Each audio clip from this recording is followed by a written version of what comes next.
Qué alegre, qué bonito poder decir, Ebenecer, hasta aquí nos ayudó Jehová. Hemos dado la primer pasada al libro de Romanos. Gracias a Dios que ya estudiamos los 16 capítulos de Romanos. Y digo primer pasada porque les prometí que íbamos a repasar todos los puntos importantes de Romanos. Yo sé que ahora ustedes ya tienen un panorama general de lo que es el libro de Romanos. Y hoy queremos extendernos un poquito más y comenzar de nuevo a entender un tema muy importante que se nos presenta en Romanos. Ese tema que se nos presenta en Romanos es que Dios hace hijos de gente pecadora. Quiero que pongas atención. Dios hace hijos de gente pecadora. ¿Qué significa eso? Yo espero que a través de este estudio, a través de nuestro estudio de Romanos, a todos nosotros nos quede bien claro que Dios toma pecadores y los está haciendo sus hijos. Quisiera explicar primero lo que esto no significa. Escúchame bien. Quiero explicar primero lo que no significa esto que dije. Dios está haciendo de pecadores sus hijos. Pero escucha lo que no significa eso. Dios no está haciendo personas obedientes. Escucha bien.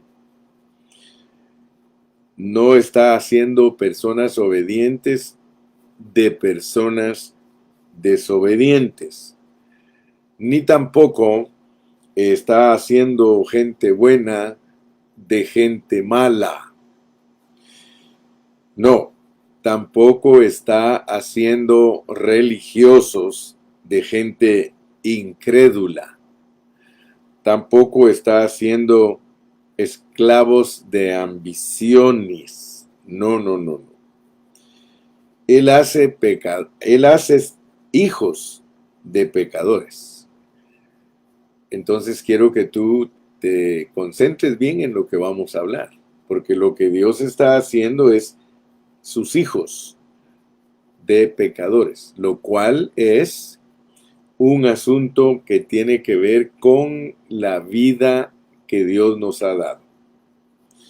Ahora nosotros, y debemos de entenderlo bien claro, que nosotros no somos pecadores porque hacemos errores.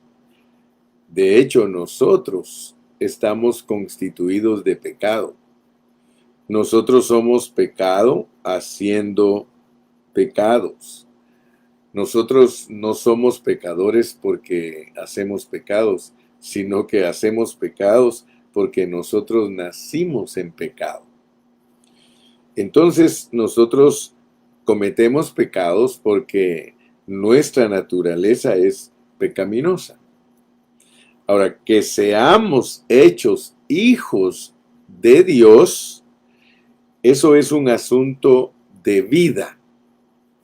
Ser hijos de Dios indica que nosotros poseemos la vida de Dios en nosotros. Dios tiene una meta y no es solo perdonar nuestros pecados, porque algunos creen que Dios lo único que quiere hacer es perdonarles sus pecados, pero no. Su meta es darnos su vida. O sea que Dios tiene una meta y su meta es que nosotros lo heredemos a Él. Dios se quiere dar a ti y eso quiere decir que tú heredes a Dios a fin de que llegues a ser su hijo, su hija. Entonces, su salvación para nosotros no es solamente perdonarnos. Tampoco es solamente limpiarnos de nuestros pecados. No.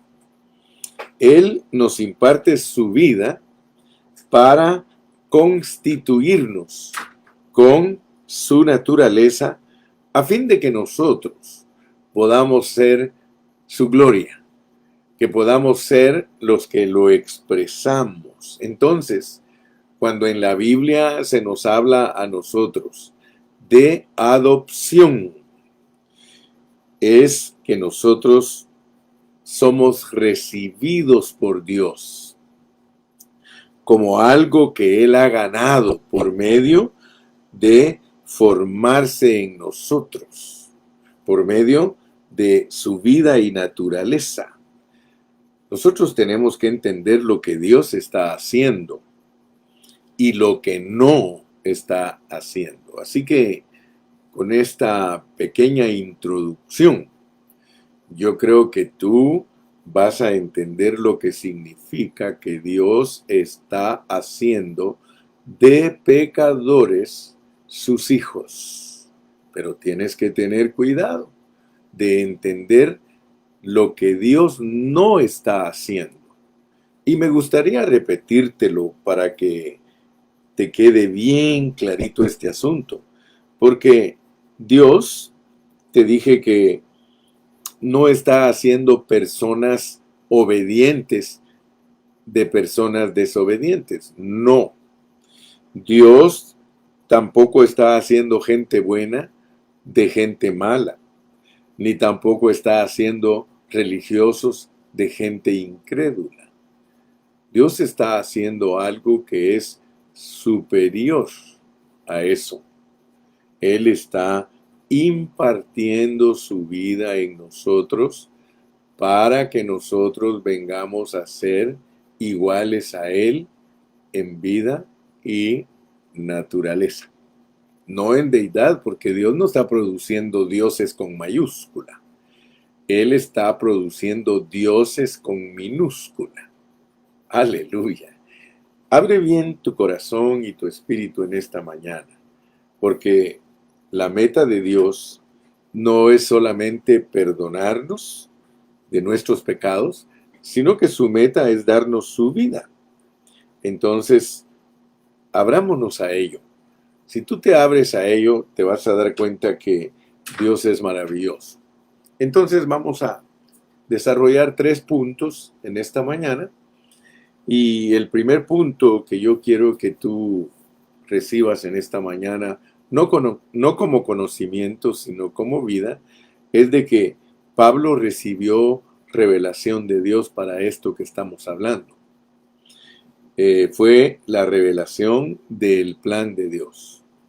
Claro que este término plan de Dios es un término moderno, porque la palabra bíblica es propósito.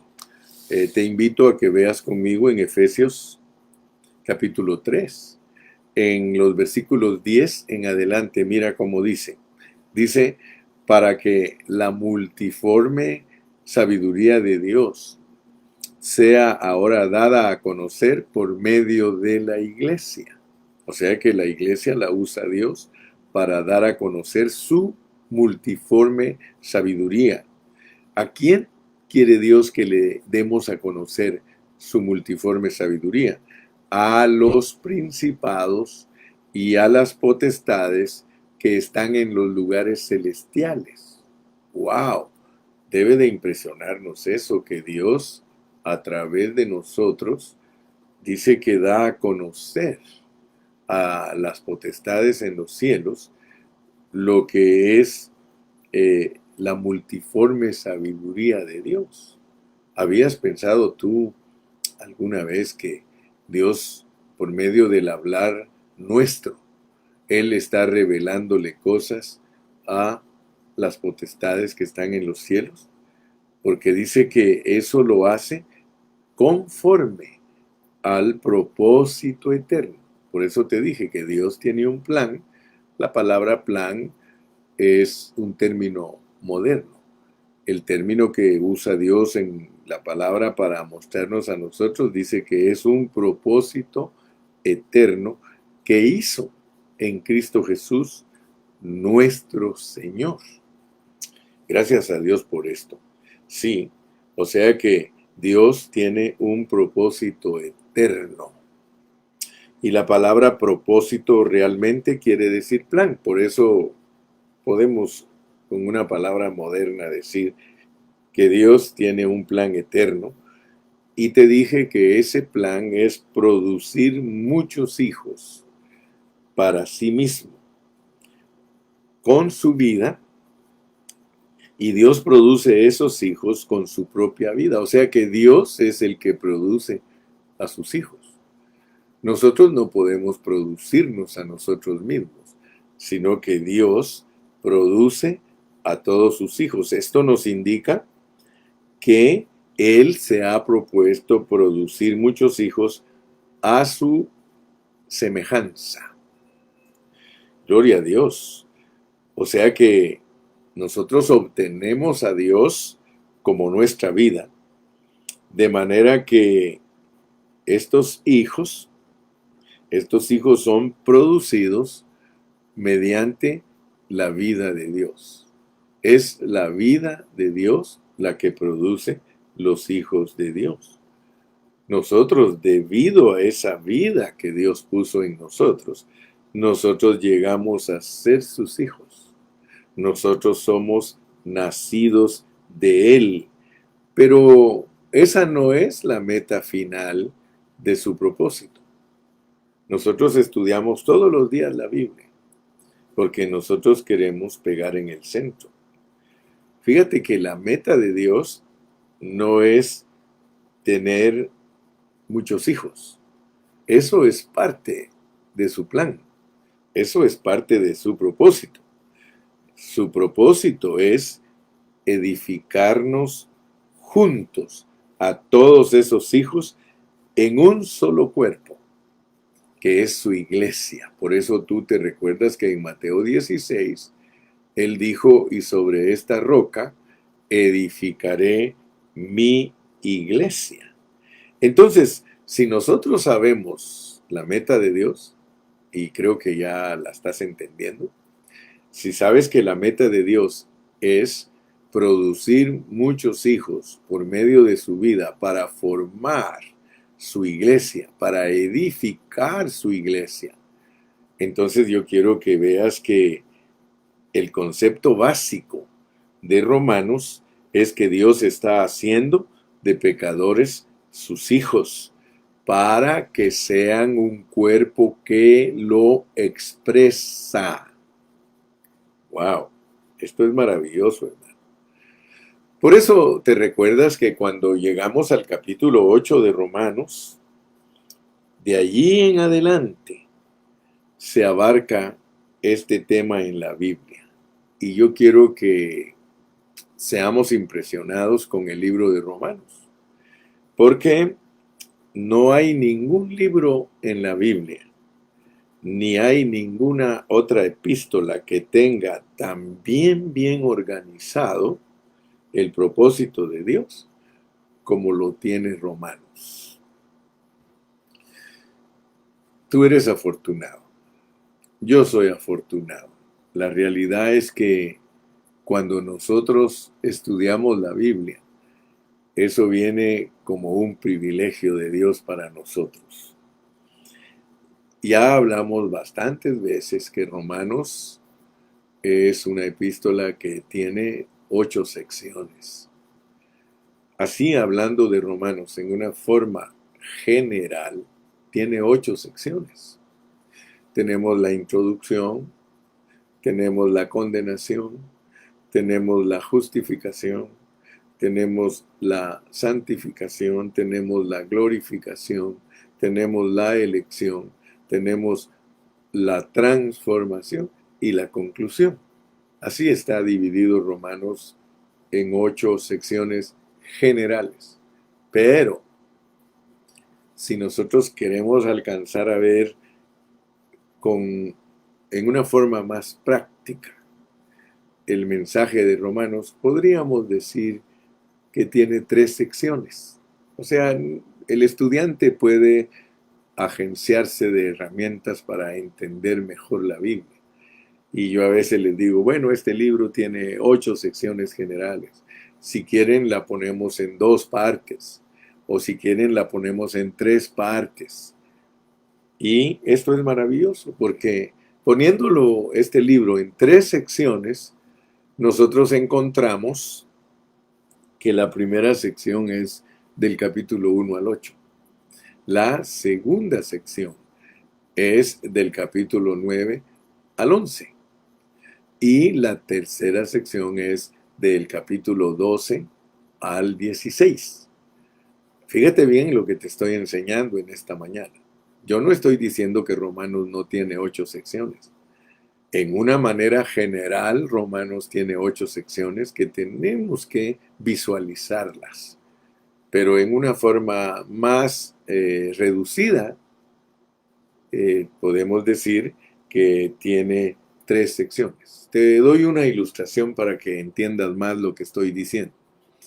Si tú hablas de la Biblia en una forma general, tiene 66 libros. Pero si tú quieres reducirla en una forma más práctica, tiene 2 secciones, Antiguo Testamento y Nuevo Testamento, ¿verdad? Entonces, esa es la idea que te estoy tratando de transmitir, porque Romanos nos enseña cosas lindas cuando lo reducimos a 3 secciones. Tenemos la primera sección, que es capítulos del 1 al 8. Tenemos la segunda sección, que es del 9 al 11. Y tenemos la tercera sección, que es del 12 al 16.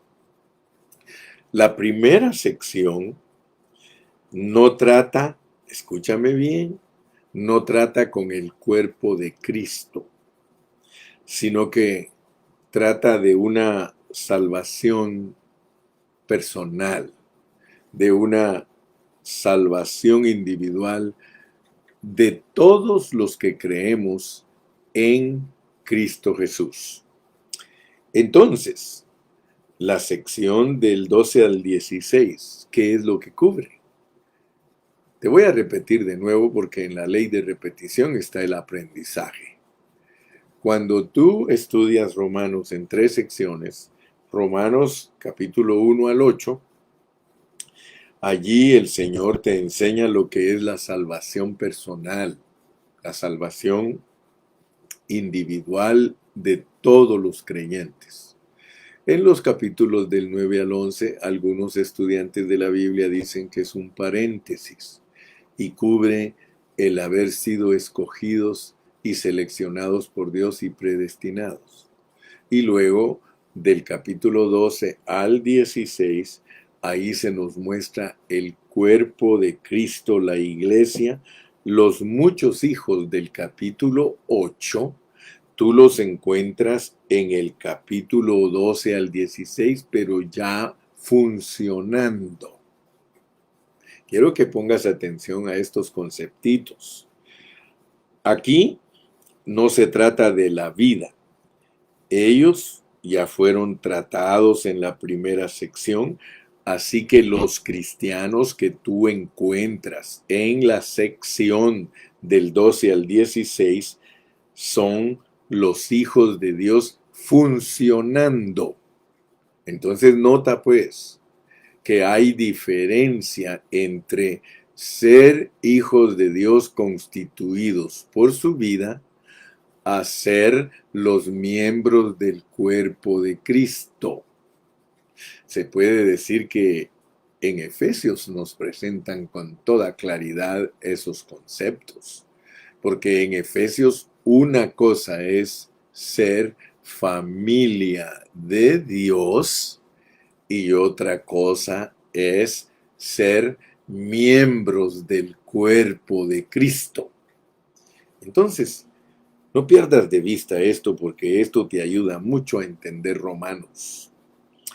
En el capítulo, hasta el capítulo 8, allí nosotros podemos ver a los creyentes siendo tratados por Dios, justificados, y luego en el 12 al 16, esos muchos hijos de Dios del capítulo 8 llegan a ser los miembros de las iglesias locales, miembros del cuerpo de Cristo.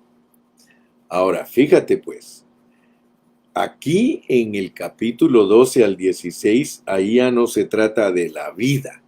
Eso ya fue tratado en la primera sección.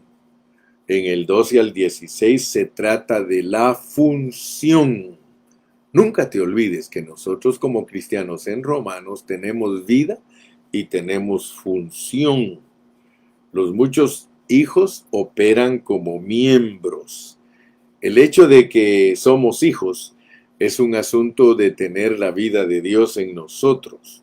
Pero, entonces, como miembros, ¿de qué se trata? Se trata de funcionar. Muchos cristianos, ¿te recuerdas que te dije que muchos cristianos, su Biblia solo tiene 8 capítulos de Romanos? Ellos ni siquiera saben explicar los capítulos del 9 al 11, porque ellos todavía no entienden lo que es el escoger y predestinar. Y algunos ni siquiera tocan el capítulo 12 al 16, porque en los capítulos 12 al 16 nosotros tenemos al cuerpo de Dios funcionando. Ayer yo estaba desafiando a muchos de mis hermanos en Cristo. Los estaba desafiando para que verdaderamente entendamos qué es la iglesia. Y yo les decía que algunos de nosotros hemos sido descuidados en entender lo que es la iglesia. Pero la iglesia es el cuerpo de Cristo. La iglesia es la morada del Espíritu Santo. La iglesia es el reino de Dios. La iglesia es la familia de Dios. La iglesia es el cuerpo de Cristo. La iglesia es el guerrero de Dios. La iglesia es la esposa de Cristo. Entonces nosotros tenemos que aprender todos esos aspectos de la iglesia en una forma detallada. Porque si no, nosotros vamos a hacer solo una revolución, una mezcla de cebo con manteca y no se va a poder distinguir la realidad. Pero si nosotros entendemos que Dios, su propósito es expresarse. Su propósito desde el principio de la Biblia es expresarse. Pero no se quiere expresar en un individuo. Si Él solo quisiera expresarse en un individuo, entonces el Señor Jesucristo sería suficiente. Solo con que Él haya venido y que haya salvado a los pecadores, que les haya perdonado sus pecados y les limpie sus maldades, entonces ahí se terminaría el plan. Si te das cuenta, muchos cristianos solo eso tienen. Ellos no pueden delinearte lo que es el escoger y predestinar. Y tampoco te pueden delinear lo que continúa en los capítulos 12 al 16.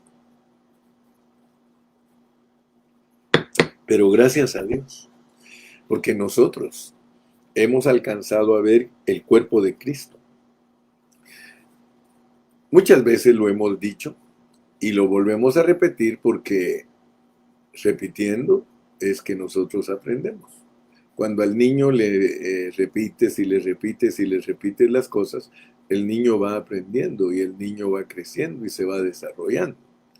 Entonces, nosotros tenemos que ver que Dios tiene una meta. Más allá de solo salvarnos y de solo perdonarnos como individuos, Él tiene una meta corporativa.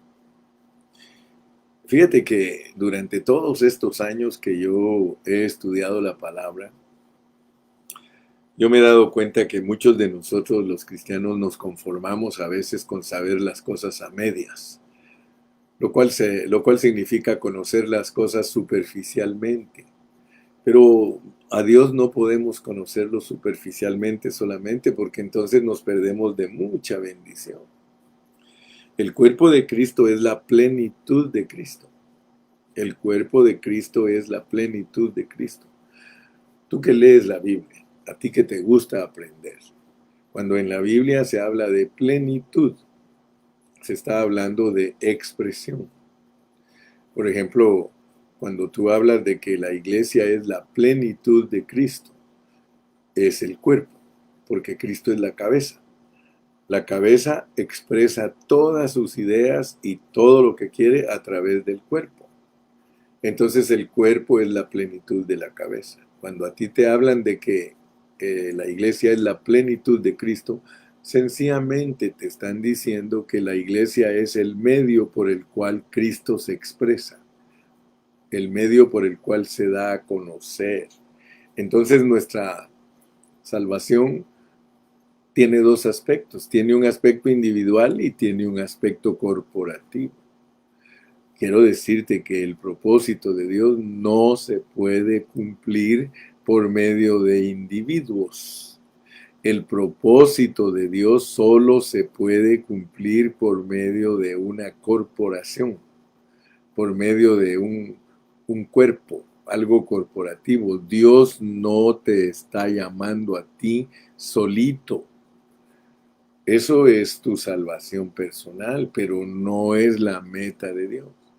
La meta de Dios es producir muchos hijos por medio de su vida para tener una corporación, para tener una corporificación, para tener un cuerpo. ¿Te das cuenta que en una ciudad la policía no puede tener un solo policía? En una república no se puede tener un soldado. Se necesita un ejército. Lo mismo en una ciudad se necesita un cuerpo de policías, un cuerpo de bomberos, un cuerpo de médicos, todo para que sea efectivo y ayude a la humanidad, tiene que ser algo corporativo. Por muy rica que sea una persona, no podría mantener al mundo entero. Se necesita un conjunto de ricos, muchos, para que puedan distribuir las riquezas. Bueno, yo no te voy a hablar de política porque los socialistas no creen en eso. El capitalismo, para mí el capitalismo es lo que expresa el corazón de Dios. Sí, muchos creen que el socialismo es el que refleja el corazón de Dios, pero el Señor Jesucristo nunca vino a este mundo para que todos tengan las mismas cosas materiales, no. El Señor mismo fue muy franco y muy contundente. Él dijo: a los pobres los tendréis todo el tiempo. O sea que cuando ustedes oyen a esos presidentes que le quieren regalar a los del pueblo comida y les quieren regalar, se cumple aquel dicho que dice: al pueblo no le des peces, enséñale a pescar, ¿verdad? Entonces, Dios en su palabra registra hombres ricos, o sea que ser ricos es parte de la voluntad de Dios y ser pobres es parte de la voluntad de Dios. Dios va a tener todo el tiempo ricos y todo el tiempo pobres, y los ricos los tiene contados. Así que déjame expresar este asunto, pero no como política, ni como socialismo, no. Yo te estoy diciendo que Dios tiene una manera de ser y nosotros tenemos que alcanzarla a ver. Dios está buscando una expresión corporativa. La expresión de Dios al principio era individual, era Cristo, pero no era su meta. Dijo el mismo Señor Jesucristo: si el grano de trigo no muere, se queda solo. Dios nunca ha querido una expresión individual, hermano. Dios siempre ha buscado una expresión corporativa. Y por eso Cristo es la expresión de Dios y la iglesia es la expresión de Cristo. A través de todas las iglesias locales en el mundo entero, Cristo es expresado. Nosotros nunca debemos de conformarnos con la primera sección de Romanos, porque la primera sección de Romanos solamente nos hace preocuparnos de nuestra salvación individual. Nosotros debemos de estar preocupados del final de Romanos. El final de Romanos es del capítulo 12 al 16, y allí sí hay una preocupación de una expresión corporativa. La realidad es que nosotros somos individuos que expresan a Dios para una meta, todos juntos, expresarlo en una forma corporativa. Eso es lo más elevado. Eso es lo que le agrada a Dios. Nosotros hemos sido salvos para ser iglesias. Somos hijos plus members of the body. We are children or sons of God plus to be the corporative expression of God. Aleluya, esa es la meta. Entonces yo espero que el primer punto te haya quedado bien claro. El primer punto es que nuestra salvación individual es para una expresión corporativa. Mira, a veces pareciera que todos los días repetimos lo mismo, pero no. Esto es rico. Esto es riquísimo. Esto es inagotable. Hablar de Dios es inagotable. Aparentemente cada día repetimos lo mismo, pero no, es que estamos hablando de lo mismo, eso sí. Estamos hablando de Dios. Pero Dios puede ser explicado en miles de formas, porque Dios tiene muchos detalles en su palabra. Entonces ahorita mi primer punto era que tú entiendas que tu salvación individual es para producir algo colectivo. Y te dije que Dios está haciendo de pecadores hijos. Pero Él no está improvisando al viejo hombre. Nunca vayas a creer que Dios lo que está haciendo es improvisando o mejorando al nuevo hombre. Si no tenemos cuidado, nosotros vamos a interpretar incorrectamente lo que Dios está haciendo. Por eso es muy importante que tú aprendas a decir lo que Dios está haciendo. Porque Dios no está haciendo de gente mala, gente buena, ni está haciendo de gente incrédula, gente religiosa, ni está haciendo lo que muchas veces nosotros creemos, que de lo feo está haciendo algo bonito. No, Él está haciendo hijos. Entonces entremos al segundo punto de nuestro mensaje de hoy. El segundo punto es de que nosotros nos iniciamos con una experiencia personal. Por eso, si se dan cuenta, estoy empezando de nuevo Romanos. Primero los llevé hasta el capítulo 16 y les mostré que la meta de Dios de habernos justificado, de habernos santificado, de habernos transformado, su meta es que funcionemos todos juntos, el cuerpo de Cristo. Pero les dije que al iniciar la segunda pasada, así le vamos a llamar, la segunda pasada de Romanos, al empezar la segunda pasada de Romanos, tenemos que recordarnos de estas cosas. Primero, que nosotros fuimos perdonados de nuestros hechos. O sea que Dios nos perdonó de todo lo maligno, de todo lo sucio, de todo lo oscuro, de todo lo horrible, de todo lo feo, de todo lo depravado, de todo. Pablo expone la fealdad en la primera sección.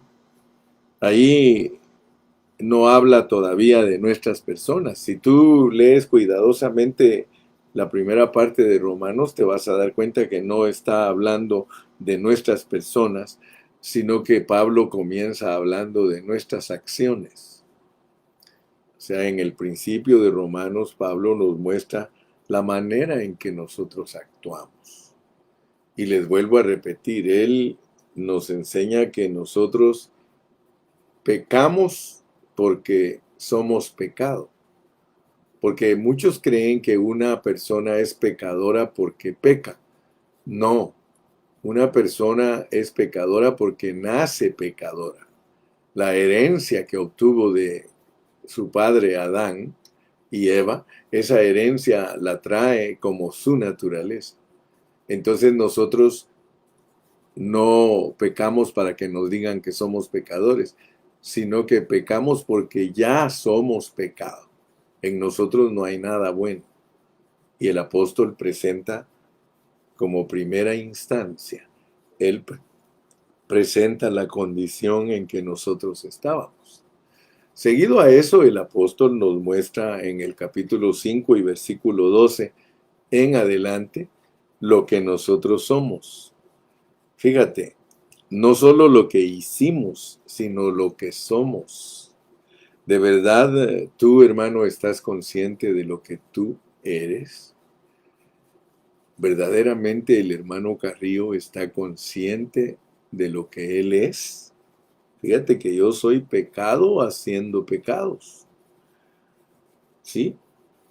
Nunca vayas a pensar que tú no eres malo, porque el concepto corriente, el concepto que corre entre muchos cristianos es de que si ellos son buenos, que ellos no son pecadores. Tú te recuerdas cómo es el pensamiento judío, el pensamiento de creer que uno no es pecador, eso se llama autojustificación. Pablo decía: nosotros, judíos de nacimiento, no pecadores como los gentiles. Imagínate. Por eso fue que Dios trató bien duro con los judíos, porque los judíos creían que al cumplir la ley, al hacer los mandamientos, que ellos se vuelven buenos. Y eso, tú ya sabes, que eso no es lo que Dios está buscando. Fíjate que la mentalidad cristiana tradicional es: ay, si yo me porto bien, entonces yo voy a complacer a Dios. No, mi hermano. Si Dios no está buscando que te portes bien, Él lo que está buscando es que te constituyas de su vida para que tú puedas ser alguien que participa de su propósito. Y ahorita en este segundo punto te lo voy a explicar para que nosotros entendamos lo que somos.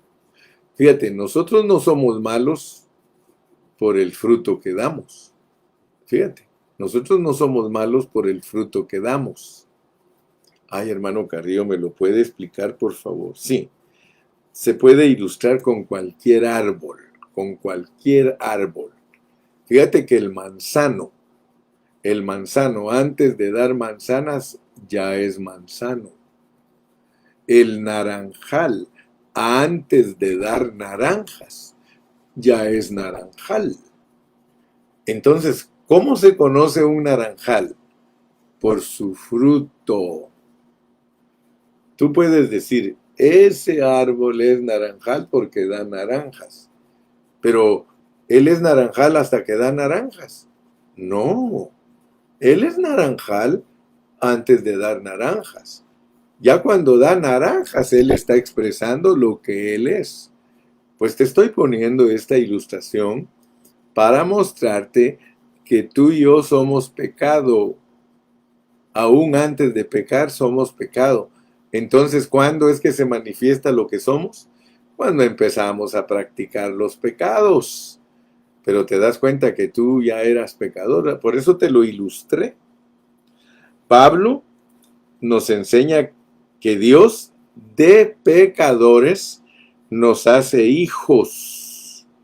O sea que Romanos es un arreglo divino muy bien ordenado para revelarnos nuestro destino eterno. Gloria a Dios, hermano.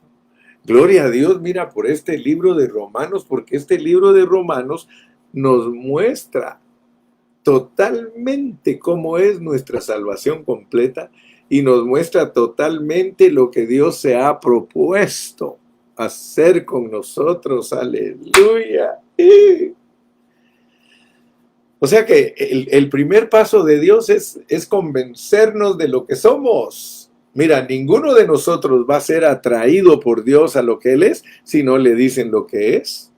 Por eso Pablo se encarga de decirnos paso por paso todo lo que nosotros somos. Y cuando ya nosotros entendemos que estamos perdidos, que estamos condenados, que no hay salvación para nosotros, Entonces Él nos dice, pero ahora, dice, se ha manifestado aparte de la ley, la justicia que es por fe. Aleluya, gloria a Dios. Entonces tú, por medio de Romanos, entiendes que no solamente necesitas perdón, tú necesitas la vida de Dios. Fíjate que esto es muy sencillo. Si tú entiendes que el hombre cuando pecó no solamente desobedeció, sino que se envenenó, entonces vas a entender lo que el hermano Carrillo está hablando. Cuando el hombre desobedeció, él infringió los mandamientos de Dios y eso lo hizo pecador. Pero resulta que él, ahora que ya es pecador porque desobedeció y se identificó como tal, ahora él está envenenado. Comió un fruto prohibido, ahora su ser interno tiene veneno. Entonces nota pues cuál es el problema del hombre. El problema del hombre es dual. El problema del hombre es que es desobediente, pecador, pero aparte de eso está envenenado.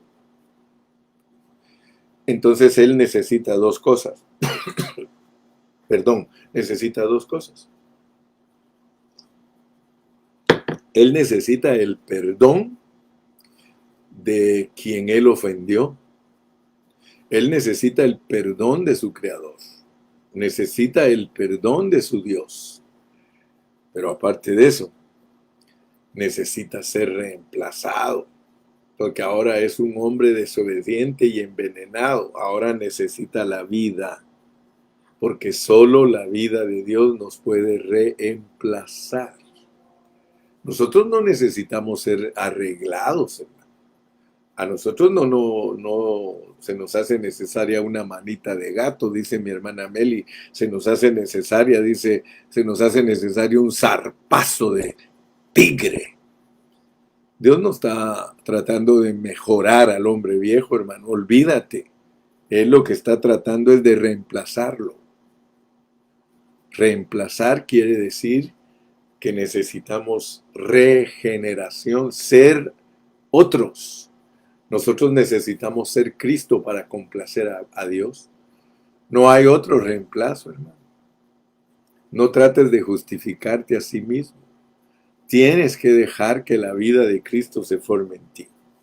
Ok, entonces ya te presenté el segundo punto, que nuestra experiencia personal no es todo lo que Dios necesita para cumplir su propósito, sino que Él necesita nuestra experiencia corporativa. Él necesita que nosotros seamos todos puestos juntos como piedras vivas para que no solamente seamos gente perdonada, sino que gente que tiene la vida de Dios. Y eso es lo que nos va a hacer personas que eran pecadoras, que nos volvamos los hijos de Dios.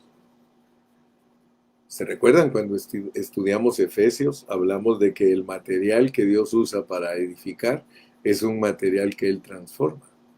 Porque Él no edifica la iglesia como barro. La iglesia es edificada como piedras preciosas, o sea que está implicada la transformación.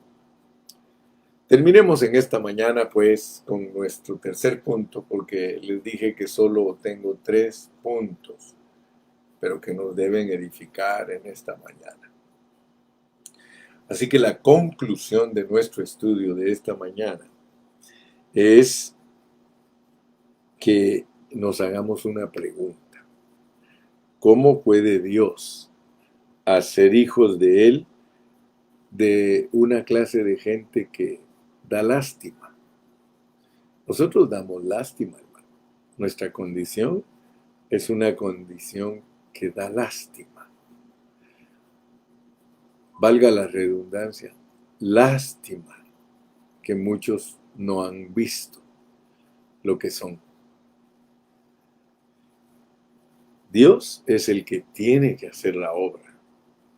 Dios tiene que hacer la gestión. Dios tiene que llevar a cabo su propósito. Esto no depende de nosotros.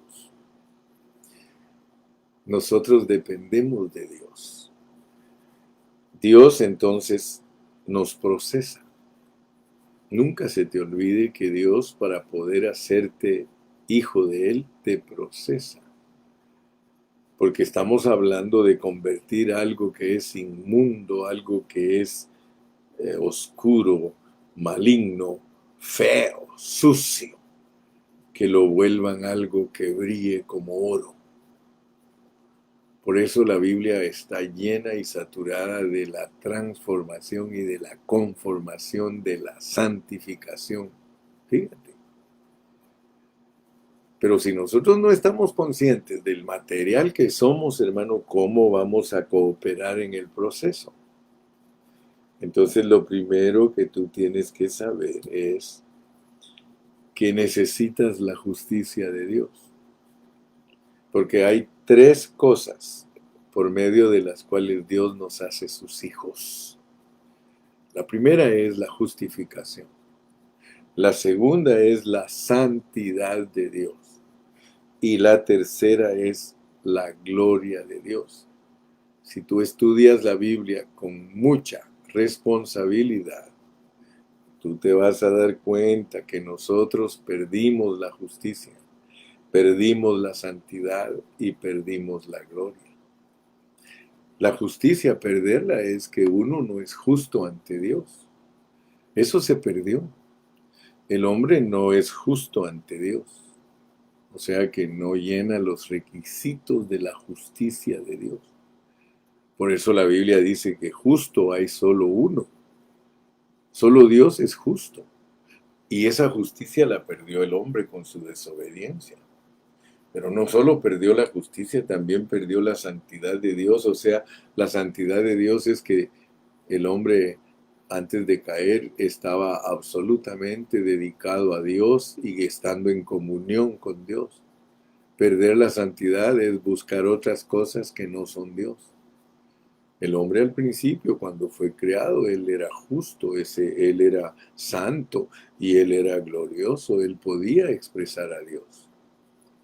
Pero ya después, cuando el hombre cayó, perdió la justicia, perdió la santidad y perdió la gloria. Pero usted y yo podemos decir hoy, gloria a Dios, porque esas tres cosas te las regala Dios, hermano.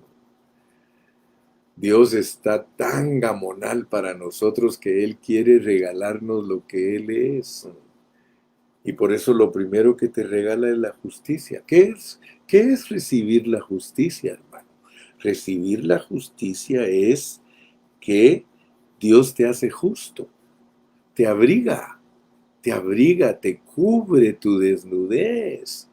Oh, hermano, cuando tú lees la parábola del hijo pródigo, allí te das cuenta que lo primero que el padre le dio al hijo pródigo, dijo, vístanlo, vístanlo, abríguenlo, él está desnudo. Fíjate que Dios no se avergonzó de su hijo. La parábola del hijo pródigo nos muestra que Dios no se avergüenza de nosotros. Dios no se avergüenza de ti ni de mí que somos pecadores. Él no se avergüenza de eso. Él dijo, vístanlo, vístanlo, pónganlo con un vestido de lino fino, pónganlo impecable. O sea que Dios a ti, siendo pecador y yo siendo pecador, Él nos abrigó con su justicia. Te la regaló, es gratis. No tienes que hacer nada más que arrepentirte. El hijo pródigo lo que hizo fue, me levantaré e iré a mi padre y le diré que no soy digno de ser llamado su hijo. Hermano, cuando uno entiende que uno no es digno, hermano, entonces Dios lo perdona y entonces Dios lo viste. Y seguido a eso, nos devuelve su santidad. Al Papa le dicen su santidad y es un diablo. Así que la santidad no depende de nosotros. La santidad depende de Dios. ¿Sabes qué es la santidad? Es que Dios se forja dentro de tu ser. Eso es la santidad. Dios se forja dentro de ti, te da algo que tú no posees. Tú y yo por naturaleza pecadores. Necesitábamos justicia, pero necesitamos la santidad de Dios. ¿Sí? No es solo que nos cubran exteriormente, porque la justicia te cubre exteriormente y a Dios te mira justo. Él te vistió, Él es tu vestido, por eso nos mandan, vístete de Cristo. Si quieres que te vea bien Dios, vístete de Cristo, hermano. Porque Dios solo a uno ve santo y justo y glorioso. Por eso te conviene y me conviene a mí vestirme de Cristo para presentarme delante de Dios. Entonces Dios está forjándose. Él no solamente me dio cubierta exterior, sino que se está impartiendo dentro de mí, me está ministrando su naturaleza santa. Ahora, ¿cómo lo hace Él, hermano? ¿Cómo lo hace Él? Es Dios en nosotros. Dios en mí, Él hace todo. Él me da todo lo que Él es santo, apartado, Él no es mundano, Él no ama este mundo, Él no ama las riquezas materiales, Él ama a su prójimo, Él no adultera, Él no fornica. Esa vida me conviene, hermano, me conviene, me conviene. Te conviene a ti también, mi amado hermano. Aleluya. Y por último, la gloria de Dios. La gloria de Dios, hermano. ¿Qué es la gloria de Dios, hermano? ¿Sí? ¿Qué es la gloria de Dios? ¿Cuándo es que nosotros vamos a llegar a ser gloriosos en consumación? Porque nosotros ya somos gloriosos porque tenemos la expresión de Cristo. Pero va a llegar un día, hermano, en que la Biblia nos registra que Cristo en nosotros es la esperanza de gloria.